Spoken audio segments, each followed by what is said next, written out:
Hi, everyone. So, my name is Gabriel, and today I want to talk about scams, my vision, and where I need your help.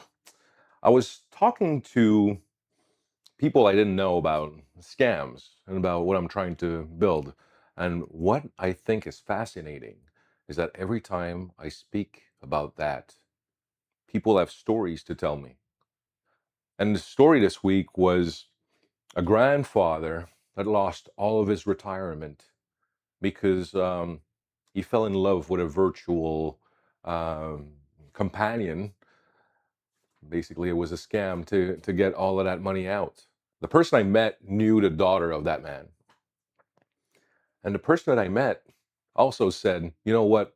My sister kind of went for scams." And what I find that's urgent, fascinating, is that when I started to work on this thesis, on this project, everybody that I was talking to, well, or they got scammed, or somebody tried to scam them, or somebody that they loved, somebody very, very close to them, uh, got scammed. So I see that it's a really big problem. Personally, also, my aunt got called by somebody that was impersonating me, and it didn't work. I mean, good, but I saw it. It was a huge problem. I think it's a problem that we need to work together to be able to fix. Before we used to build castles, right? And somebody was on top of that tower and would shout if there was an enemy coming. We were in small villages, so if somebody was a robber, well, you'd know it. Everybody would know. We would pass the dangers, and we would talk about the dangers to our friends, and that communication made it that we were protected, like a virus, right? Um, Unfortunately, now what I figured out or what I'm seeing is that we don't really talk about the bad stuff for a few different reasons. I mean, when we get scammed, we really feel ashamed. We feel stupid, and also since it goes and it really works on our not only on our confidence, but it works. It plays with our emotions. Um, Sometimes they tell us not to talk to anybody about what's going on and everything. So we get the message when it's too late. The daughter of the grandfather, right? I mean, she got the message after the money was gone, not before. When and I'm the first one that does that. Sometimes when I read people that got scammed, um, I'm thinking, my God, I wouldn't, with all of my intelligence, I wouldn't get caught. But I know some people that are very intelligent that got caught. So one of the aspect, and also if we were in a village and there was a danger, let's say a tiger, you're like, don't go close to that rock. There's a tiger, right? And now that communication is not happening. There's some statistics that in Canada, there's only 5 to 10% of the frauds and the scams that get reported, right? So that means that 90% or more is not in our intelligence, is not, it's data that we don't have. And what happens if we had all of that data? I mean, we would be able to protect everybody even more, right? When you keep a secret and you feel bad, well, it gets you in a cycle of not going so well, of paranoia, of cynicism. You're losing everything, and everybody thinks you're kind of you think that everybody is going to be kind of stupid. I don't go to the doctor that often. It's kind of the same thing. Um, Messages that we should be able to spread, we don't, and things that maybe shouldn't be spread is being decided by the algorithm to spread all over the place. So I see that that's a big problem that we could work together to to leave better. And if we think about it, the person that got scammed really knows how that scam works, right? Like we're trying to figure out how to be protected. Well, I mean, that person that got scammed really knows it, but most of the time, since there's a lot of bad feelings linked to that, he's not going to talk about it. So all of that data, all of these procedures, they get lost into oblivion. So you might be saying, well, it's good. There's big companies, big corporation, Northern Antivirus, McAfee, and stuff that are really big that they help us, right? They're taking care of that. Unfortunately, this problem is a problem that we should all take into account because we're kind of losing that war, right? There's um, it's estimated that in 42 territories in 2025, $442 billion were lost to scams. That's a lot of money. And also, 7 out of 10 people, adults, have encountered a scam. And out of these 7 out of 10, 23% got scammed, lost some money. They estimate about a 54% jump in the scam since 2024. So although we have some defense mechanisms that are there, they're kind of not working. So maybe we need to think about another approach. What I think a big problem of this is it erodes the trust in society. It erodes how great this society could be because we're becoming paranoid.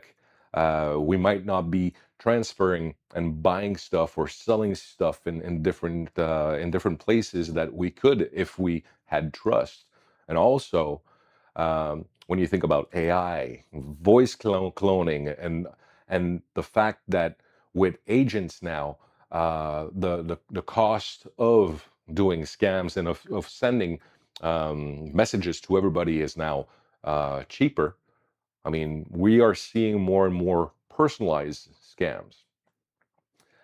So we need to have extra protection while not being paranoid and being able to have a good, have a good life and have a good attitude towards life. So I think it's pretty tricky to be at the right place, but it's definitely a big problem that everybody should address. We used to build castles. It was good. We saw the walls, we saw the tower, the weapons, but now in our modern world, we don't see these walls. We don't see the threats. So we have so many different communication devices now. Money, our identity, relationship, they travel through phones. And how can we know and be certain that that person has got good intention for us and is who they claim to be, right? So let's take the grandfather example because technically security worked all over, right? Um, The problem, when he probably asked for money, um, the bank looked at it and it was okay because it's the person. It was the right person that was taking the money. Um, you know, he instruct to move money from one place to the other. It makes sense. It's his money and he could do whatever he wants to. But the fact is, like, his context and his decision, they were scammed. So he decided to take the money and to give it there. So the bank can't do nothing about it. And they're going to tell you, well, I mean, you kind of took your money and you've done this with it. So um, all of the security systems that are like trying to authenticate the person and is it legit and what there's and to do the bank transfer, that works. But now it was that poor guy that got scammed by somebody, and uh, there's no recourses because he decided to transfer the money there. And it happens in a lot of different things. If you read the news, we're getting a lot of awareness programs. I know that when my mom calls the bank, they're like, "Why do you want that money?" And she's like, "Why do you ask?" So there's ways to do it, or they're trying to implement different ways because the bank doesn't want you to lose your money, but they can't do it if you decide to take that money and to give it to anybody. This is yours. So how can we protect ourselves and our loved ones when sometimes we don't spend enough time with them, when we're not there, and where there's sensitive issues that we might not be comfortable to talk to them about. So basically, traditional security is going to ask, who's this person? Is this person legitimate? And is this transaction usual or unusual? And if this person is the right person, well, I mean, the bank or the transaction is going to go forward, because the person is, even if it's an unusual transaction, the person can say, yes, but it's for this, and there's a reasoning, and then there you go. But the decision layer that I'm trying to figure out, or my thesis into what we're supposed to do or what we should do together, is, why is this person about to do this? Uh, is there some indicators of fraud? So is that person pressured, frightened? Were they told to keep this conversation secret and tell the bank something else, right? So is there somebody that's trying to manipulate the transaction? So what is the intent, which is very important to know. So my scanner, because I created scanscam.ca, you can use it. It's a program to see if to scan suspicious messages, and I've been running it for a few months now. So I've scanned 1,350 scans, and I've learned a lot. And it breaks my heart every time I read somebody that got scammed, or. But I'm super happy to be able to protect people. And it's, by the way, it's free. Scanscam.ca is free, so you can go ahead and put a message there. But um, what I realized while I was doing that is, like, all of these scams are basically they're sensors, right? They're signals. And if I could have more signal, I could basically be able to map out scams and be able to protect people even more. So every time that I saw an encounter, I mean, I was classifying it. And by the way, this is um, uh, one of my highest priority is privacy. So what happens is that I receive a message, I delete, I extract the signal, and after I delete the message, so I don't know which person it is, I don't know, any personal things are deleted, but I keep the intention of frauds and the patterns of the fraud. So let's say if they ask for urgency, or if it's the parking ticket fraud, or if it's anything that follows um, a pattern, well, I keep that, you know. So, and my vision is to be able to see, like, all of these behaviors of these scams, how they're working, what they're doing, and after build a collective intelligence on that. So basically, the next stage, or my thesis, what I would like to know and to see, is that um, we need to build I need to build a network, or we need to build a network. And my vision is to have a really small app on your phone, which is personal to you, and doesn't send information to me, let's say, and that knows what the scams are, and that analyzes if there's intent of fraud and behavioral patterns. Because one of the thing that I'm seeing is that although my scanner can scan messages, what a good scammer does is that it's going to bring you from one place of communication to another. So let's say it starts with an email. After, it wants you to go and talk in text messages, and after, it's going to want to bring you on another app.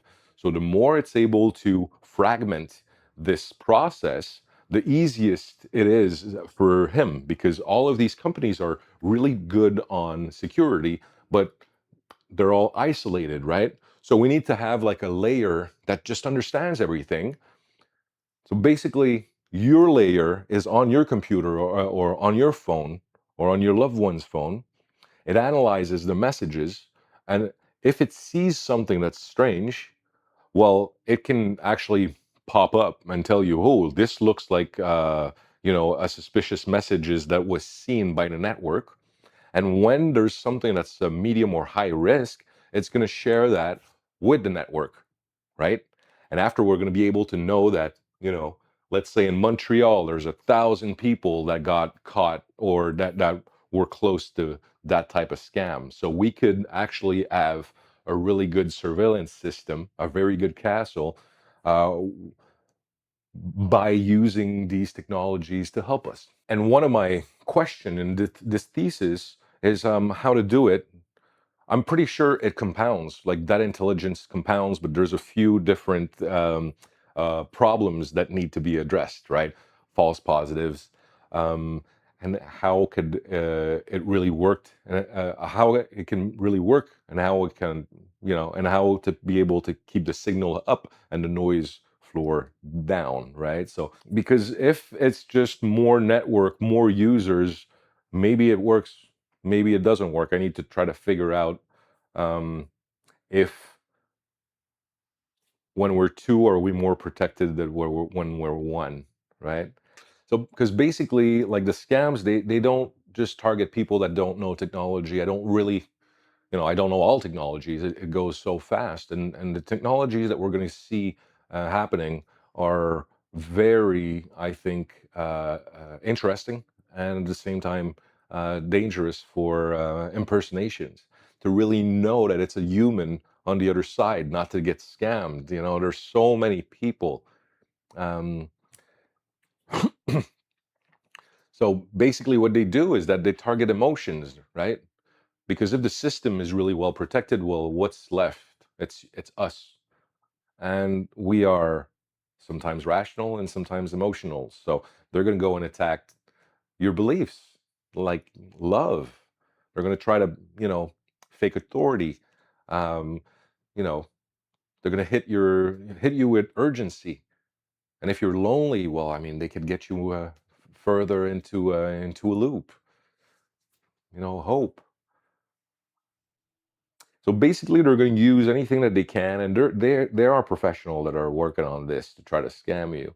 They're going to work on everything, on the right story, but at the wrong moment, for you to try to take your money. That's disgusting. So I would like to build a new way to look, and for that everybody to be able to look out for other people um, with these systems, and especially to be able to be lucid and take decisions uh, when it's time and before it's irreversible. So my big question in this, and what excites me, is like, could somebody else that see a signal also protect us? I'm looking for two things. I'm looking to talk to people and professional in their industries that are really close to fraud. If you're working for an MSP, a bank, telco company, or a tel company, or anything in between, I'd love to talk to you and know if there's like a wedge or a place that this could help you, with clear signals, with being able to help people around the way. So that's one thing. And the other thing is, I am looking really to help uh, the people I love around me. So if you want to help a loved one, I mean, there's a pilot projects, like it's not yet ready, but I'd love to know if it's something that you like to have, as a product, because I'm still, for me, like right now, it's a big problem, and I want to be able to. I can't build it alone. It's so big, right?